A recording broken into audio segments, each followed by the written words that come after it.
Good morning, Hugues. So nice to have you here to get an opportunity to talk to you about our sale plan with North Sales.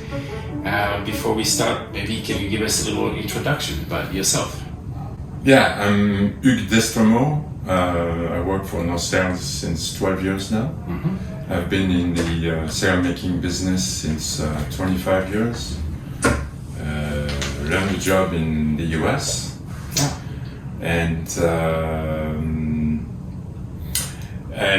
I have a pretty thick past in sailing, since I've been sailing since I was pretty much born. I went on races around the world, tried for the Olympics, sail ocean multi-hulls, and plenty of stuff. Yeah, because I love that. So each time there is an opportunity, I try to get there. Yeah, because you live in Brittany, in the heart of all the super duper high-end boats, racing boats. Yeah, exactly. Between the IMOCAs, the Maxis, and so pretty cool world to live in. Definitely, and plenty of stuff to learn from. Yeah. And techniques and technology and plenty of little tips that we're happy to get to our customers and to make sure that they have the right stuff, that they use the right sails, the right fittings, everything. We benefit. That's the way it is. I think you're probably very modest about your background. We were talking yesterday, you've done the wheat bread. I'm like, oh wow, you've done the wheat bread. And we didn't have time for stories, but maybe someday at Anchor. Oh yeah, why not? Yeah. So yesterday was like installation day. And so we got to observe a little bit what you guys go through.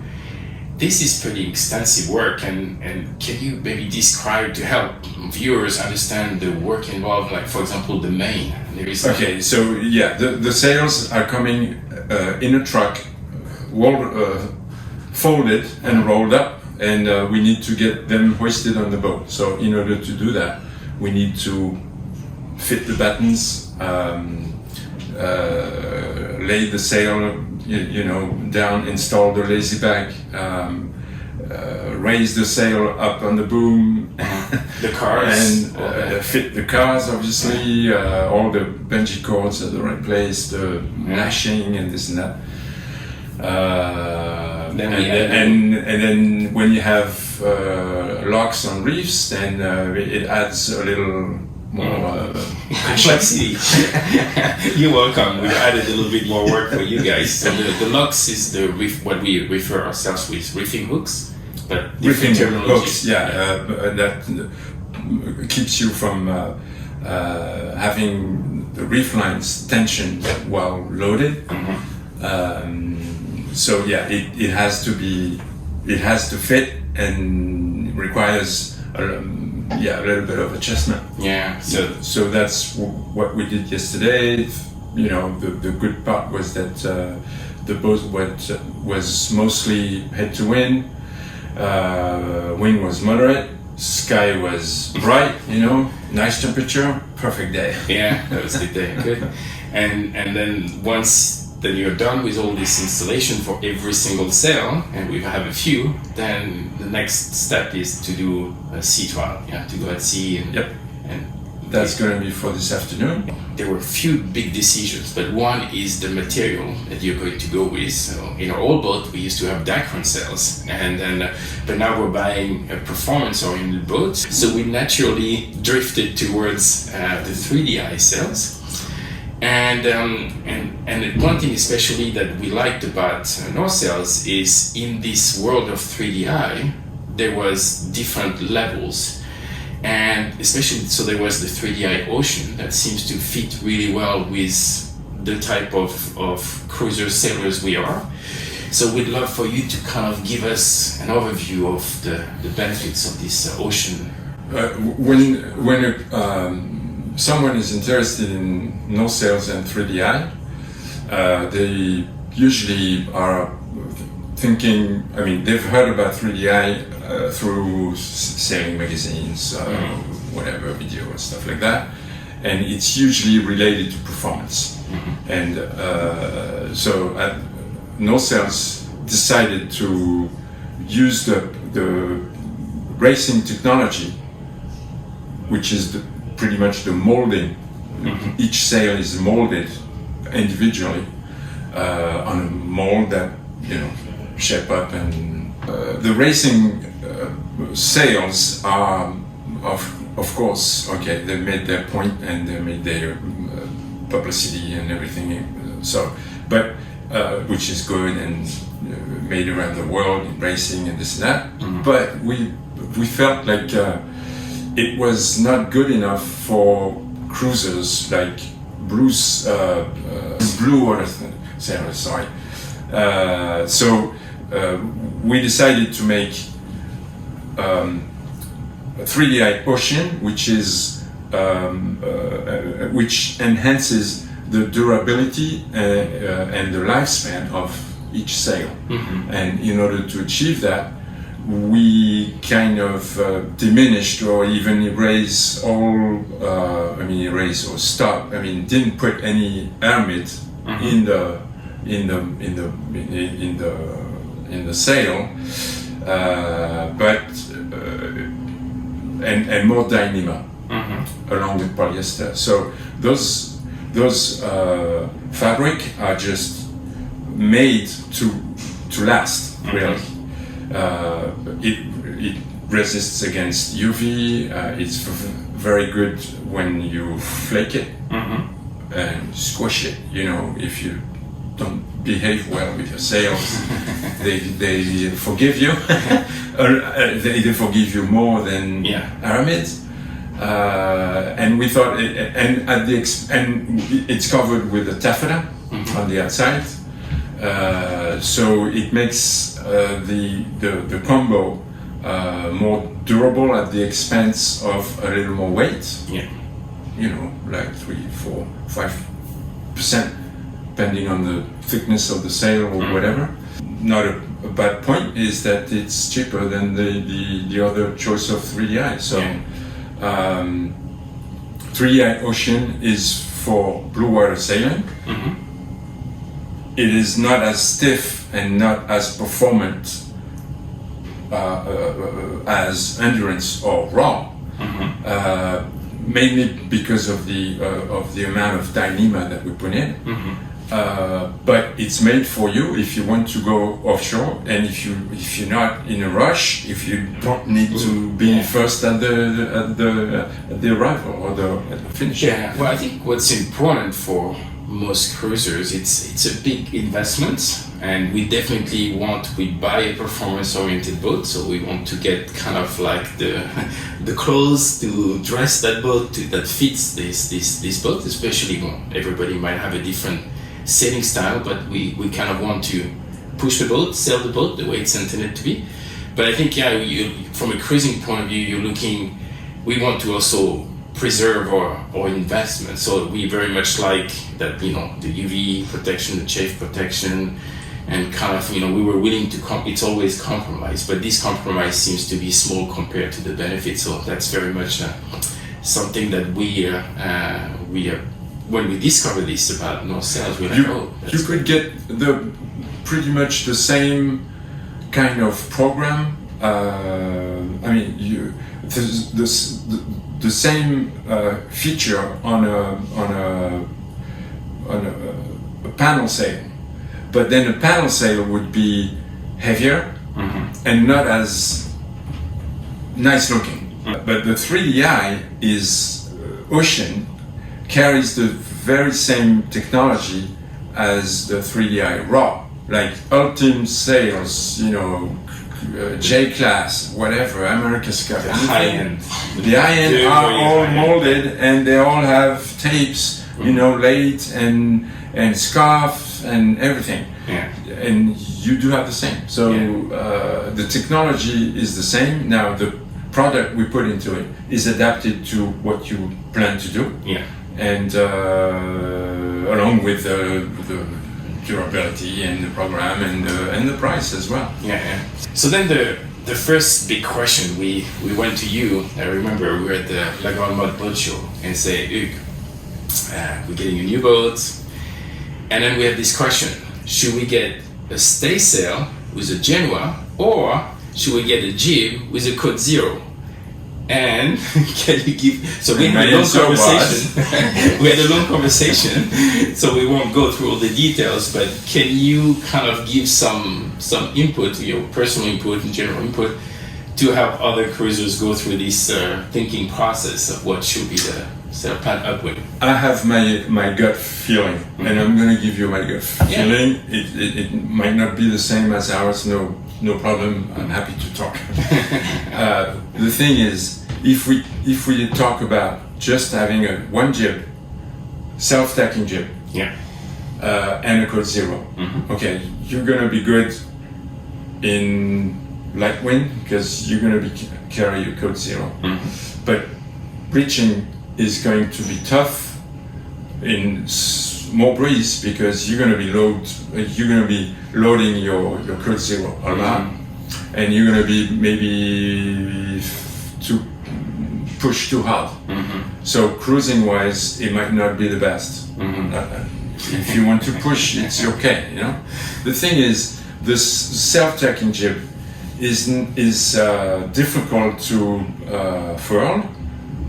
It can be furled, obviously, but the shape of the self-tacking jib while furled is not really nice, in my opinion, because the sheet angle remains the same since it's a self-tacking track, and so the leech is all up, and then performance-wise, if you want to sail upwind in some heavier wind, then you're going to furl your jib, and it's not going to look good.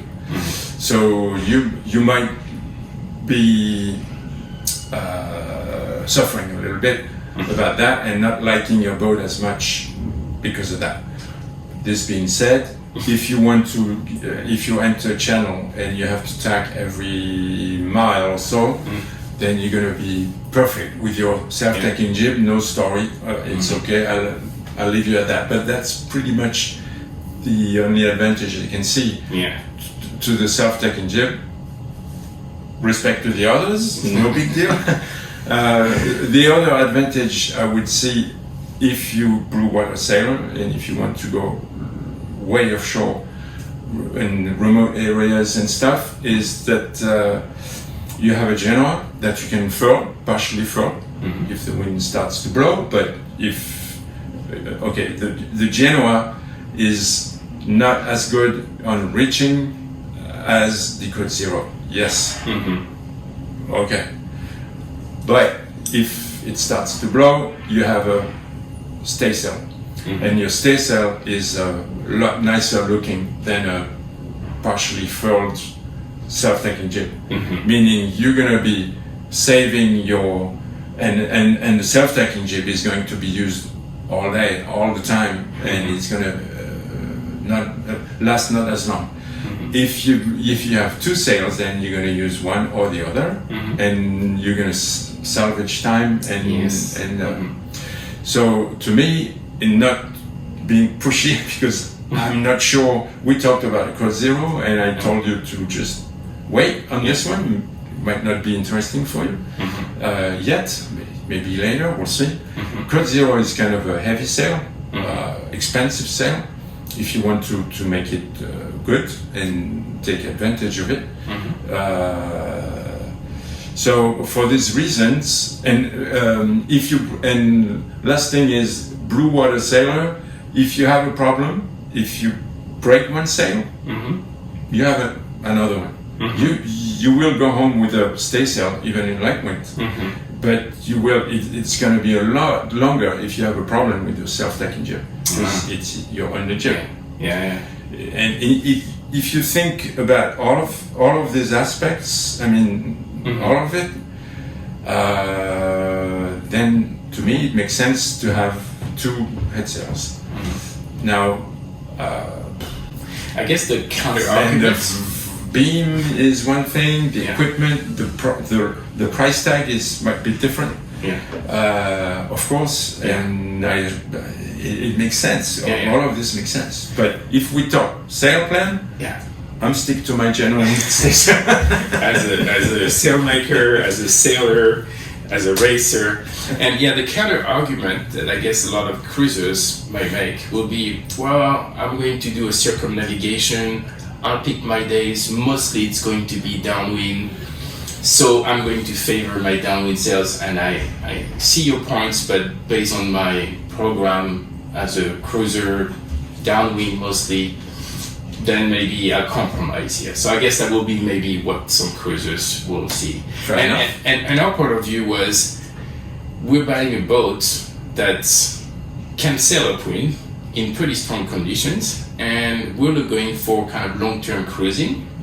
So if we had, and we know during those 10 years we're going to find conditions that we don't get to pick because you're at sea, and so we wanted to feel like we have a boat and a sail plan that can handle the different conditions that are going to be thrown at us, or if we need to move because bad weather is coming, and then we need to feel the boat is balanced and well equipped, and so there are many arguments. There is, but we decided to go with the stay sail and on hooks, so we can remove these. So the whole forward plan is clean, so when we need to tack the Genoa, and so that's our upwind setup.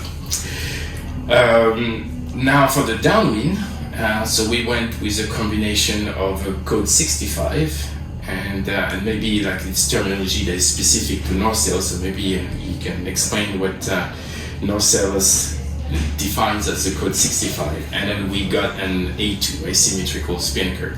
So I'll let you kind of describe our sails for downwind. So downwind sails are coded with code 55, 65, even 75. But 75 needs to be a side of these numbers stand for the length of the girth, the length at mid girth, meaning you measure the sail at mid luff and mid leach, you measure it, and it's 65% of the foot length. It gives you the depth of the sail. This number alone gives you, if it's 55, it's more like a Genoa. A Genoa is 50. Okay, it's a triangle. 50%. If you go 65, then you're going to have more luff curve, more roach on the leach, and more shape. Meaning the sail is going to be deeper. So it's not going to be an upwind sail. It's going to be more like a downwind sail. This is what you have. And a code 75 is more like RRC or rule related because of 75% of foot at mid girth makes the sail like a Spinnaker, count like as a Spinnaker, and so since you have limited amount of sails and this and that, so makes it so code 75 is the side, but 65, 55. Now, depending on what you want and what we want to do, especially on your sail, it can end up being a 64 or a 67. If you want a very deep code 65, it's going to end up as 67. We're not going to code it 67. We're going to code it 65, which is deep. So what are the kind of the maybe some angles, like so we're going to use it downwind, probably like there'll be a good sail when we cross the Atlantic, for example. So the advantage of this code 65 is mainly because it's a furling sail, so it's easy to handle and safe to handle because you can furl it from the cockpit, you can just deploy it from the cockpit, you don't have to go play with the snuffer or stuff like that. like you would do on a Spinnaker.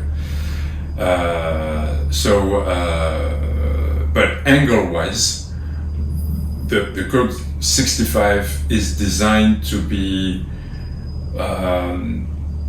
say you're sailing on a beach and you round a cape or an island and you want to bear away until Downwind. So you're going to go with your Genoa, and then your Genoa is going to, you're going to ease and bear off, and your Genoa is going to be a little too small because the boat is going to slow down. So then you get your 65 all shitted in, and then so your boat is going to be powered because it's a large 65, and then you're gonna go down and then go down all the way to I guess 150 true, something like that, which makes 80 apparent, something like that, maybe 90.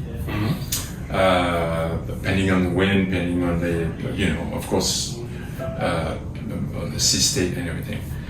So the downside of a furling Code 65, which is not a Spinnaker, is that it has to be centered on the beam, on the central beam, and so the sail is obviously getting more on one side than exposed to on weather, so it might get blanketed by the mainsail at one point. So when you're over 150, I'm guessing 150, 155 maybe, depending on the plenty of other parameters. Your 65 is going to be blanketed by the main, and then so it's not going to be as powerful. So then when this happens, then you're either too low and it's time for Spinnaker, or it's time to stop banging away and just accept that you're going to make more grounds and jibe and make more distance. It might not be the best VMG, although in certain conditions you will, like wind and stuff, but in the trades, if the wind is not very strong, then I would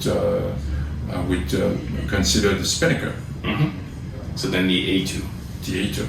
Yeah. So this asymmetrical Spinnaker. Well, just to say, so the Code 65. So we got the Code 65 in 3DI as well. Yes, that's a treat.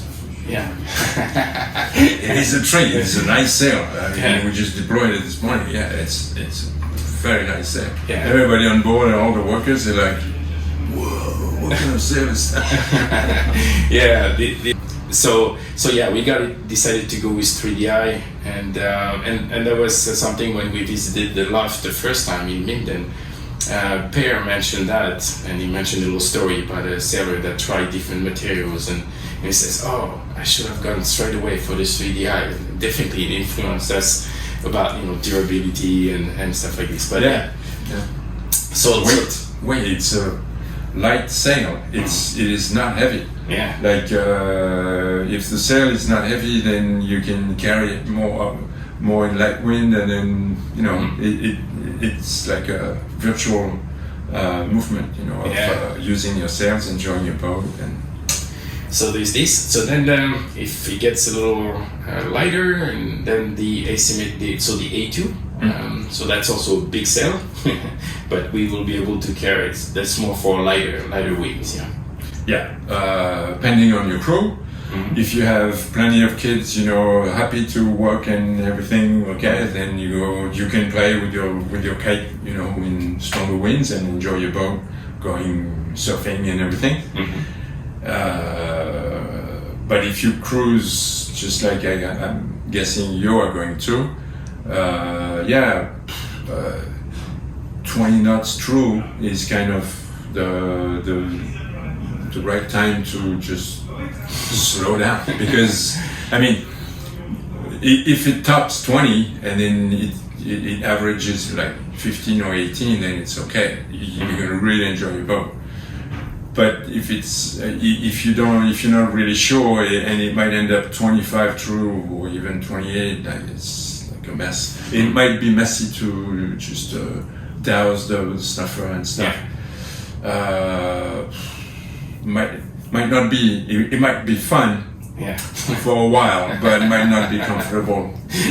Certainly not at night when you're tired and when you. So then the Code 65 comes into play. Yeah, so that's kind of like the general guideline is we can play with the A2 during the day as we get comfortable with the sail with the boat, but at night we'll most likely bring it down to the Code 65, and if we get strong winds, then that sail can handle it. So you can reef your main. You can, if it gets too rough or anything, if you're not comfortable, you just furl it, wait, deploy the jib, general, and we'll spend the night, comfortably. I mean, come on, you're not in a rush. So now we have a little twist, because when we started all these conversations, so there is definitely a lot of cruisers. We decide, we're cruisers, we want to buy a nice boat like an Outremer, and we're happy when we cross oceans to drop the main, put a symmetrical Spinnaker, and typically leave it alone and cross for 2 weeks. And the boat is sailing dead downwind and with the waves, and there's definitely people doing this. And from the beginning I was like, oh man, it's too bad, because we're buying a nice performance boat that isn't standard to sail angles. So we're kind of I was coming from my racing background, I was kind of want to sail the boat the way it was intended to be sailed. So I was like, okay, no to symmetrical Spinnakers, and we went in that direction. And now for a different reason, we're asking ourselves, should we add a symmetrical Spinnaker to our wardrobe? And the reason being is, in certain sea states, in certain wind conditions, you kind of want to protect your investment of those nice 3D ice sails. And something we know from feedback from visiting the factory, the sail loft, is regardless of how strong those sails is and how much protection, they don't like flooding. So as sailors, we have to obviously make sure we take care of those sails. So, but in certain sea states, in certain wind conditions, the thinking is then we could deploy a symmetrical Spinnaker, lower the main. Another reason could be, well, if somebody gets injured on board, so then you want the boat to kind of slow down, the boat being flat. So then we could deploy that symmetrical Spinnaker. If we had to do some repair on the boat, then maybe another reason. So we're now considering, we haven't made a final decision, but what is your overall thinking of where we're coming from about adding a symmetrical Spinnaker to our sail plan? Well, the other day I was talking to a future Outremer owner, who's a very famous offshore racer. And he was just talking about, all the sails and the 3DI and everything. And we just addressed the symmetrical, and the guy was like, I just met another Outremer user, and he told me about this symmetrical Spinnaker, and he said that it has to be on board. It has to be on board because it's very comfortable. It is just very comfortable. And the guy is still a racer, okay? He makes a living off of it. And he was like, might consider it. So you drop the main. Yeah. The fact that you can sail 180 degrees from the winds, or 20 degrees off on each side, on either side, makes it really coherent relative to the sea state. Like the swell, you put your boat square to the swell, and then you let it go. And the pilot finds easy ways to just drive the boat. And so, yes, you might enjoy your boat, pushing your boat and going 15 knots, averaging 14 or whatever. But after a while, I'm sure you might be considering, okay, there's a long way to the Marquises Island, you know, and is it really fun? Well, let's, you know, fish. Why don't we fish, you know, or something? And then you need to slow down your boat. And if you to fish, you know, or anything, just like you said, you know, cook or, you know, I don't know, somebody injured, you know, repair or anything. You need your boat to be going on straight line and easy. The symmetrical makes sense, but it has to be considered as I'd say an additional feature. Using the main, not using the main, and not using, and using this small Spinnaker, which it's going to be small. Okay. Is going to be against your whole plan. But it might be interesting in the long run. For long passage, you might protect yourself from chafing too much. Just like you said, you know, if the sea's rough and all the sails are just flogging around and everything, just drop them. You know, you fatigue everything, like the batten box, the track, the sail, everything, the chafing, and all of that makes it doesn't make sense. Really, you're gonna lose like a knot and a half. You're gonna gain some, you know, a lot of degrees downwind. So VMG wise, it's not gonna be as good, but it's not gonna be that bad either. So you might consider it. Very good. Well, I think we have potentially your answer. We need to make a final decision. I think we have our answer. And you can find a used Spinnaker. Ooh. Oh, good. You got not saying I have any. I'm just but looking. Finding 120, 140 square meter Spinnaker on monohulls and everywhere is possible. More possible than adjusted A2, you know, just like you have. So I'm just saying, it's a good backup to have, and there's other options, and so very good. Well, it's been definitely a pleasure to go through this whole discussion process, learning about all your world. We discovered a lot, and there is obviously a lot more, but we're hoping that this conversation and some of the videos we will inject into that conversation about our sail plan help with some other cruisers. And thank you so much. We're looking forward to looking at all your videos, you know, long offshore, and see how you guys are doing, handling all of this. And you're always invited to come on board. All right, okay. So when you have vacation time, come on over. Okay. Teach us how to trim ourselves.